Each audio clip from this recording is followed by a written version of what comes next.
Ladies and gentlemen, the story you're about to hear is true. Only the names have been changed to protect the innocent. Fatima Cigarettes, best of long cigarettes, brings you Dragnet.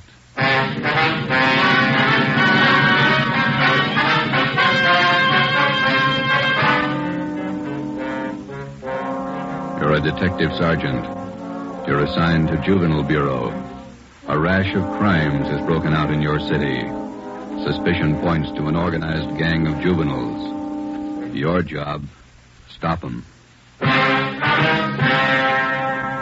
If you want a long cigarette, smoke the best of long cigarettes. Smoke Fatima. It's the long cigarette that contains an essential ingredient of all the very popular cigarettes, Turkish tobacco.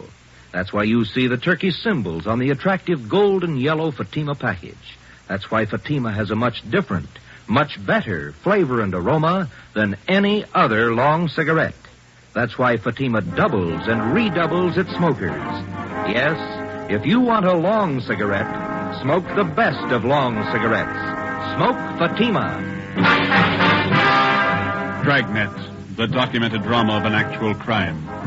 For the next 30 minutes, in cooperation with the Los Angeles Police Department, you will travel step by step on the side of the law through an actual case from official police files. From beginning to end, from crime to punishment, Dragnet is the story of your police force in action. It was Sunday, March 27th. It was windy in Los Angeles. We were working a night watch out of Georgia Street Juvenile Bureau. My partner's Ben Romero. The boss is Ed Backstrand, chief of detectives. My name's Friday. I was on the way up from the Juvenile Bureau, and it was 11:25 p.m. when I got to the receiving hospital, room 5, the treatment room. Everything happens on Sunday nights, huh, Joe? Yeah. How's the kid making out, Doc? The one arm is cut up badly. Nothing fatal, though. How'd it happen? That's what I'd like to find out. Can I talk to him? If you want. Don't press him, though. He's had a bad shock. All right.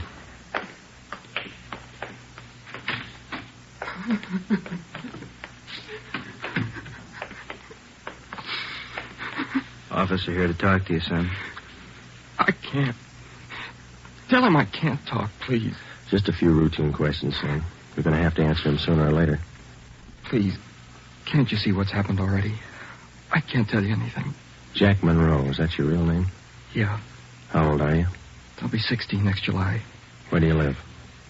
I can't tell you. You know that. Now, let me alone, will you? Let me alone.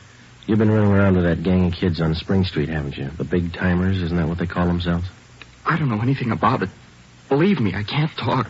You tipped us off about the burglary they were going to pull tonight. Is that where they knifed you? Look, will you believe me? I can't tell you anything. Not anything, please. He's still shaky, Joe. All right, Doc. Well, Jack, we'll talk about it later when you feel better. You see what they've done to me already? They said next time they'd kill me.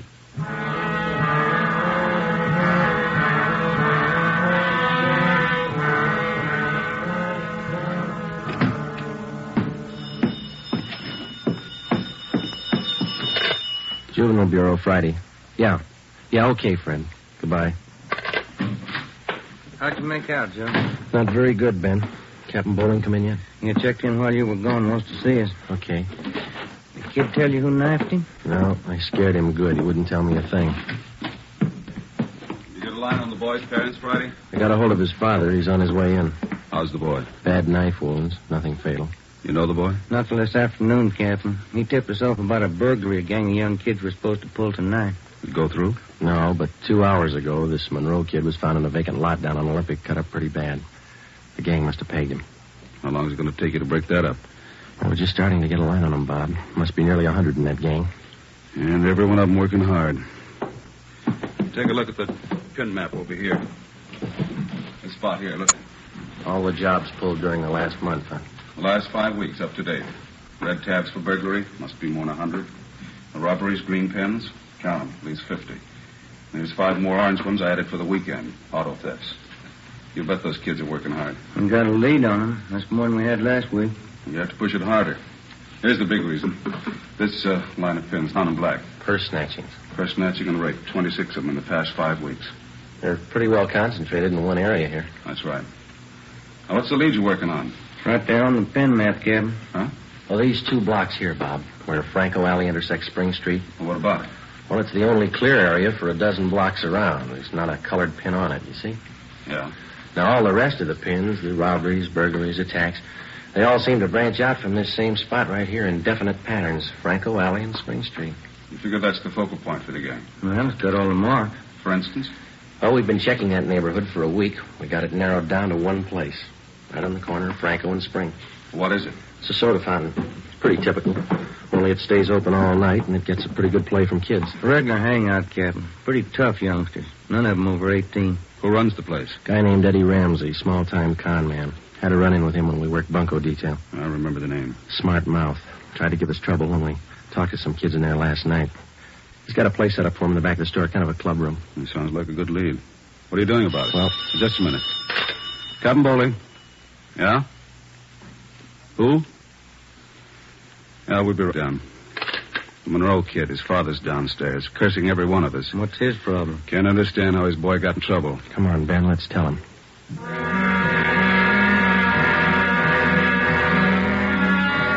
What kind of a city do we have when we can't allow our children out on the street without being stabbed or shot? What's our great police force doing when this is going on? I'd like an answer if you got one. I demand an answer. We got an answer for Mr. Monroe. Will you sit down? My boy's lying in there in that hospital bed, cut to pieces. What did you do to prevent it? Tell me. You tell us, Mr. Monroe, what'd you do to prevent it? I'm no cop. That's your job. I pay my taxes and I help pay your salary. We look out for your kids, but we don't raise them. That's What are you your talking job. about? Just a minute, Mr. Monroe. Answer me this. How old is your son, Jack? He's 16, I think. Why? You know what he does with his spare time? Where he spends his nights? Of course I do. He's at home. Some nights he goes to the library. Then you don't know much about your son, Mr. Monroe. For the past month, 4 nights out of 5, he's been hanging around with a gang down at a soda fountain on Spring Street. He's down there as late as 2 a.m. He says he goes to the library. How do I know? I'm a busy man. Did you know that your son is mixed up with that gang? He's not mixed up with a gang. A bunch of small-time thieves, but they're growing. They started with purse snatching, breaking in parked cars, burglarizing candy stores. You don't know what you're talking Wait a about. minute, please. Then they took up robbery, stealing cars, beating up girls, women, attacking them. You're crazy. Jack's not that kind. He's part of that gang, and right now we hold all of them responsible. My boy wouldn't do anything like that. He's a member of that gang, he told us. They're the ones that knifed him tonight. That's a lie. Jack's not mixed up with anything like that. You believe anything you want, Mr. Monroe. We're going to protect your boy as much as we can, but don't expect us to raise him for you. Now, you better take a free piece of advice. You keep your advice. Jack's not in this. You can't prove he is. We're not out to prove anything right now. But you catch up with that boy of yours. Keep him off the streets before it's too late. Are you threatening me? No, sir, advising you. Next time we might meet at the morgue.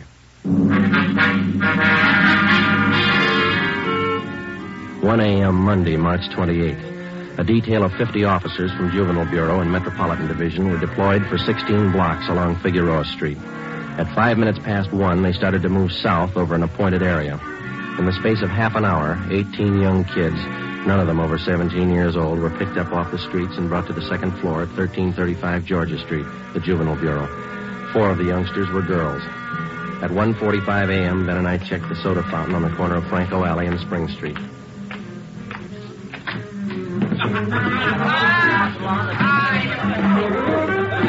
Same bunch, Joe. Business as usual. Yeah, come on. Hey, Teddy, the Bulls. They're back again. Same guys. Go back and tell Eddie. Hey, look, why do you guys have to keep tracking us, huh? You'd think we were crooks or something. You were here the last time we checked in, Teddy. You ever go home? Sure, when I'm tired. I ain't tired. What's the matter? That's your money on the table there? Sure, it's my money. You want to borrow a buck? $28. That's a lot of money for a boy our age. You keep pretty late hours, son. You have to go to school in the morning? Maybe. I can sit here, can't I? It's free country. I'm drinking coffee. You gonna make me on that? You've been drinking more than coffee. Where's your driver's license? Every time the same thing. There. March 10th, 1933, 16 years old. Hey, giving you trouble, Ted? Eddie's on his way out. What's your name? Jones. Clyde Jones. Huh, Ted? Sure. He's got money, too. Rich family. You can save the smart talk, boys. Any of your pals in the back room? What's the trouble now, Sergeant? How many times a week do we get a checkup? Go ahead, Eddie. Read them off. We told you the last time, Ramsey. Clean up your place here or we'll ride your back till you do. I told you the last time, Sergeant, there's nothing wrong with my place. It's almost 2 o'clock in the morning. You got a dozen underage kids hanging around here doing nothing. Some of them have been drinking. Schoolboys. Better to have them in here than hanging around outside in the street. I keep an eye on them. You're not the guardian, Ramsey. This time of night, they've got no business in here or on the street alone. That's your opinion, huh? That's the law, Ramsey. Now, either you shut down that back room and keep these kids out of here late at night, or we'll go after your license. You don't scare me, Sergeant. You can't prove a thing. A couple of these kids have juvenile records. They're on probation. We can tag you for contributing. You still don't scare me. Now, why don't you leave the kids alone? That's right, Eddie. Read them off. Ben, get Benson and Bell. Roger. If you won't clean up your place, Ramsey, we'll do it for you. Yeah? What are you going to do? We're pulling these boys in, all of them.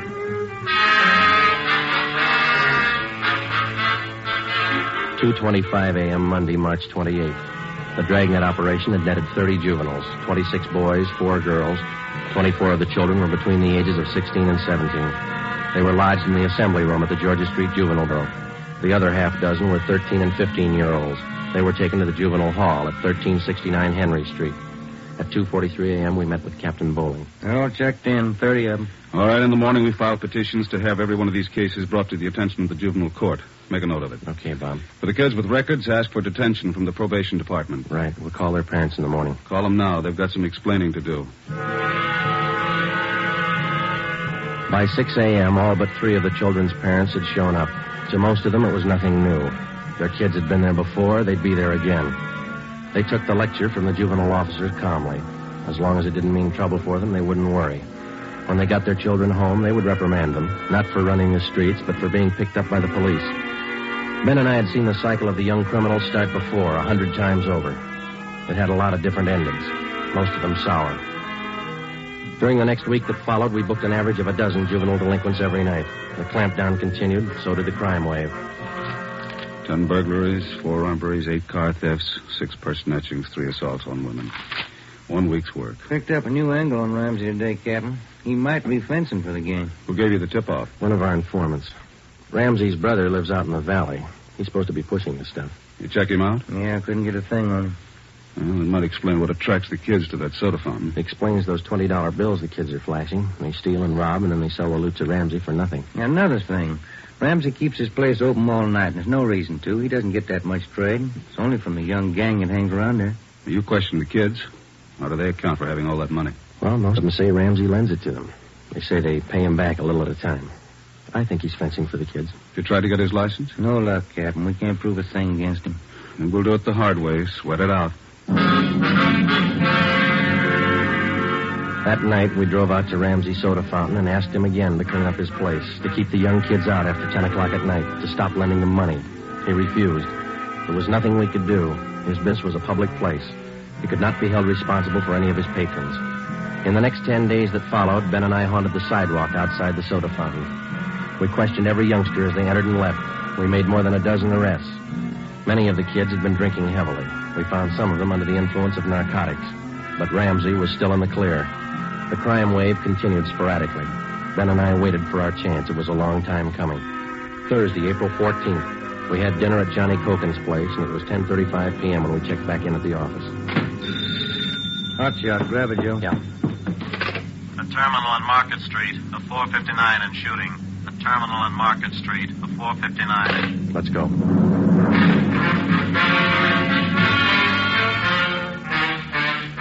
He was approximately 5 feet 4 inches tall, 125 pounds, brown hair, brown eyes, slight build, fair complexion. He was wearing blue jeans and a corduroy jacket. We found him between a row of packing cases at the rear of the warehouse at Terminal and Market Streets. There was a single bullet hole in his forehead just above the left eye. There was a .38 revolver near his right hand. The watchman told us how it happened. He broke in the back of the warehouse, Sergeant. He wanted to shoot it out with me. Here's his ID card. Fell out of his pocket. Teddy Cameron, age 15. Dear God. A kid. I didn't know, Sergeant. He didn't either. He thought he was grown up.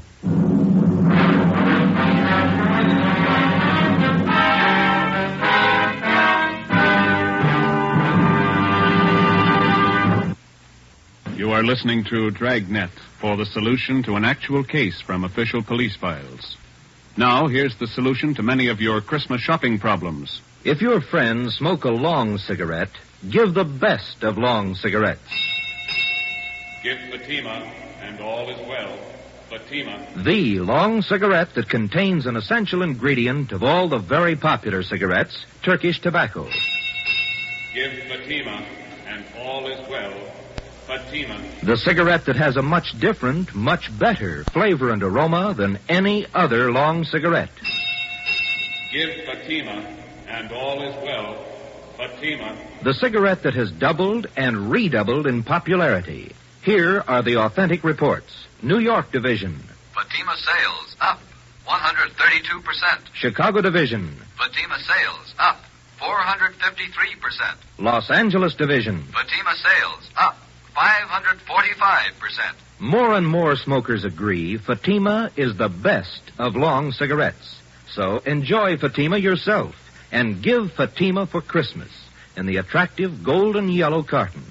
Everyone who smokes Fatima says that this great new long cigarette is the best of all long cigarettes.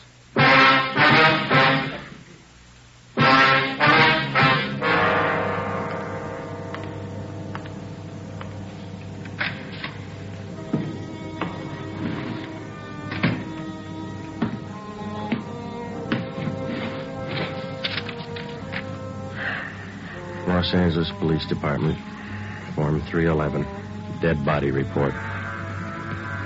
Type, gunshot. DR number 437695. Victim, Theodore Cameron. Residence address, 960 Charter Street. Date and time of death, Thursday, April 14th, 10:35 p.m. Place, Terminal and Market Streets, South State Warehouse. Cause of death, gunshot. Motive or reason, attempted burglary. Time discovered, 10:40 p.m. Removed to County Morgue. Discovered by Carl Hyba, night watchman. Identified by Barbara Cameron, sister. Description of victim, male, Caucasian, age 15. Weight, so and so. Occupation, student, descent, English, and was a witness. Signed Joe Friday, serial number 2288. Age 15.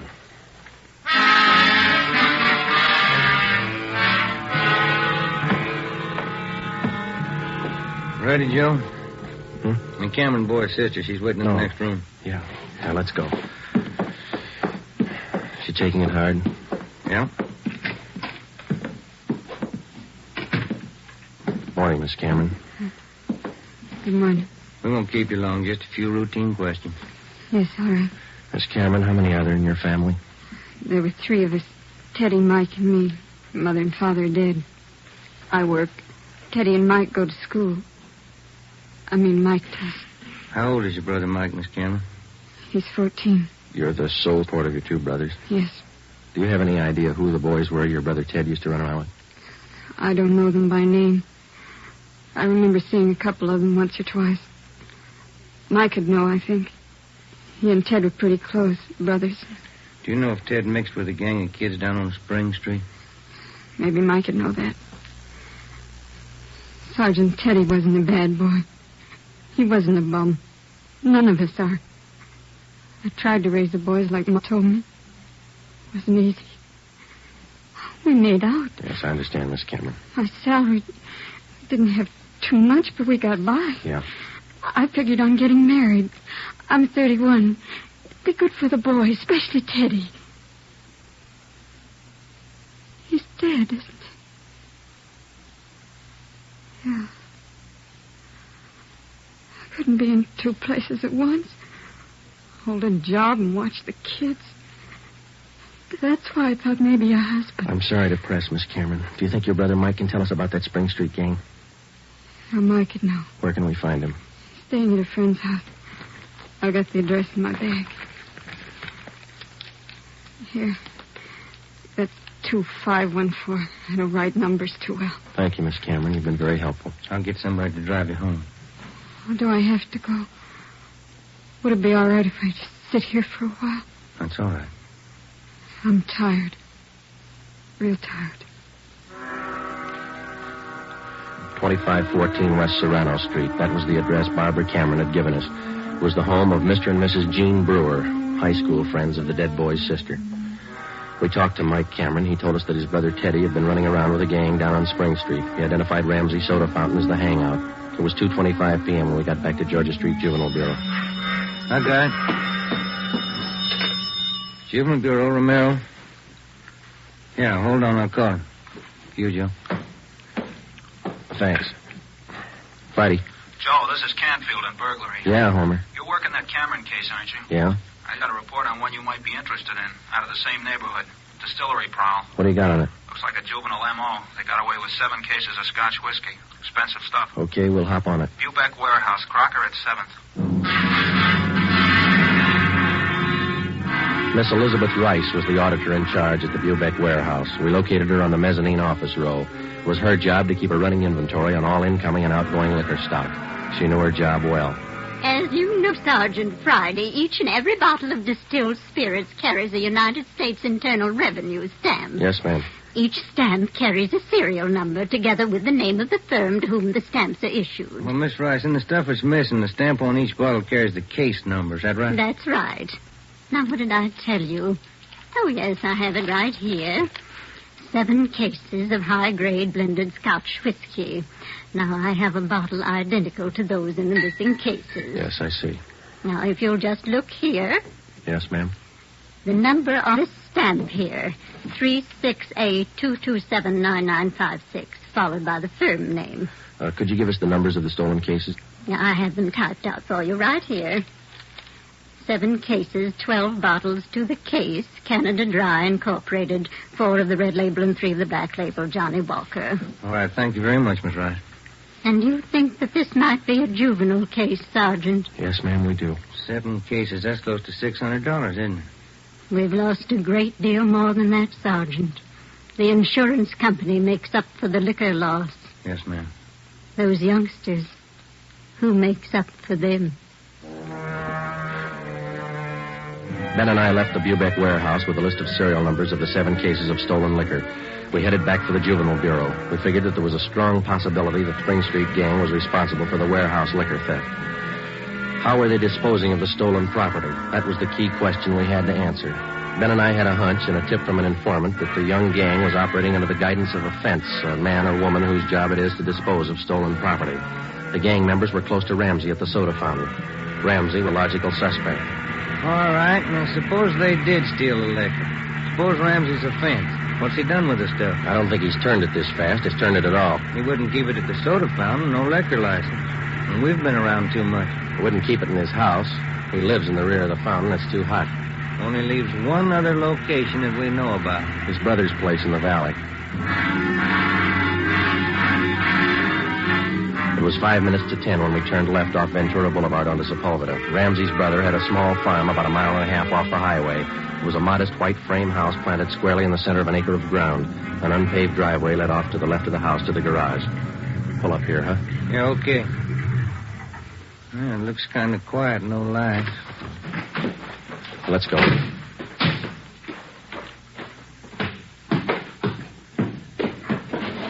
Mud sticks to everything. Now, where's the doorbell? Oh, here it is. You got your flashlight? Yeah, what? Here's a note somebody left. Oh, it's on the bum again. Here, I'll strike a match. Okay. Can you hold it a little closer? Can you read it? Yeah. Harry, wife and I have gone to the drive-in theater. Before you put the truck away, get 3... Can you hold that match closer? Oh, now, wait a minute. Yeah. Get 3 cases out of the garage and take them into town. Ed is waiting. Please try to make it by 11:30 tonight. Let's see. It's signed George. The address is here. And there's the garage. Yeah, come on. 3 cases. Could be eggs, Joe. If it is, we wasted a trip.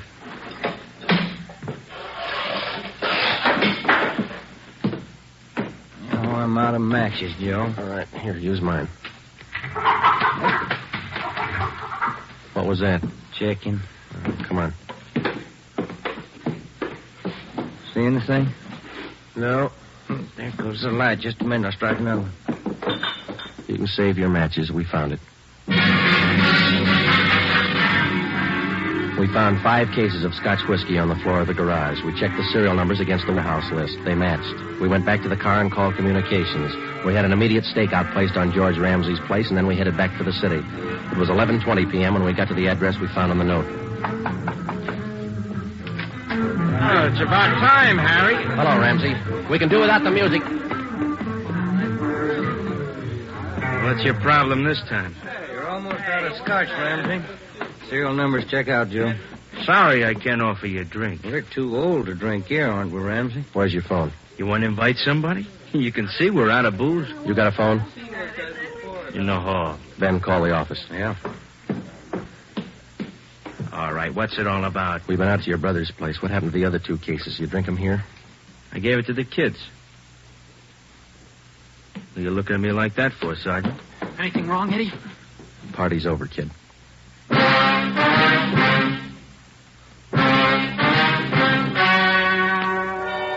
The story you have just heard was true. Only the names were changed to protect the innocent. On June 5th, 1949, trial was held in Superior Court, Department 74, City and County of Los Angeles, State of California. In a moment, the results of that trial. Earlier tonight, you heard the reports of amazing increases in Fatima smokers from New York to Los Angeles. Yes, all over the country, Fatima is doubling and redoubling its sales. And here's reason 1. Fatima is the long cigarette that contains an essential ingredient of all the very popular cigarettes, Turkish tobacco. Reason 2. Fatima has a much different, much better flavor and aroma than any other long cigarette. Reason 3. To millions of smokers, the name Fatima has always stood for the best in cigarette quality. Smoke Fatima, the best of all long cigarettes.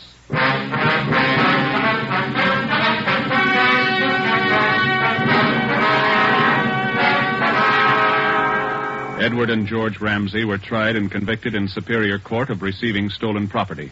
After serving their terms as prescribed by law in the state penitentiary, they will be returned to the county jail where they will serve a 1-year term for contributing to the delinquency of minors. You have just heard Dragnet, a new series of authentic cases from official files.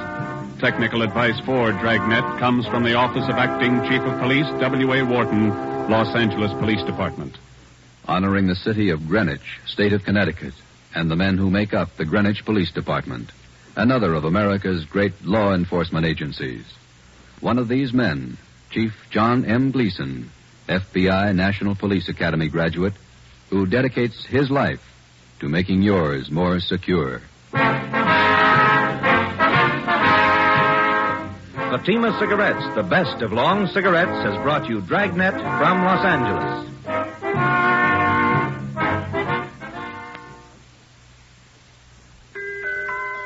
This Christmas, give the gift that makes every pipe smoker happy. A Christmas humidor of mellow Granger. Granger is made just for pipes by the tried and true Wellman method. Rough cut to smoke mild and cool, and humidor packed to stay ever fresh. Yes, make this Christmas a Merry Christmas for all the pipe smokers on your list. Give them each a Christmas humidor of mellow Granger. Listen to Dragnet next week and be sure to hear Morton Downey tonight on NBC.